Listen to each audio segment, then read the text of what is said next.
या ठिकाणी भिन्न छेद असतील तरीसुद्धा आपल्याला या ठिकाणी बेरीज करताना छेद समान करण्याची आवश्यकता नाही.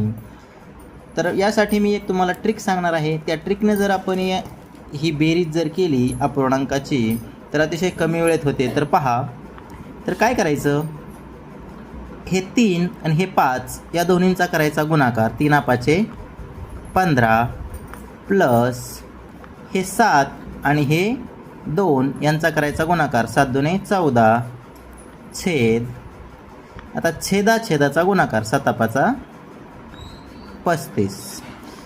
आता बघा 15 आणि 14 29 आणि खाली 35. तर 29 अंश छेद 35 हे आपलं उत्तर आलेलं आहे. अतिशय कमी वेळेत छेद समान करायची सुद्धा गरज पडलेली नाही.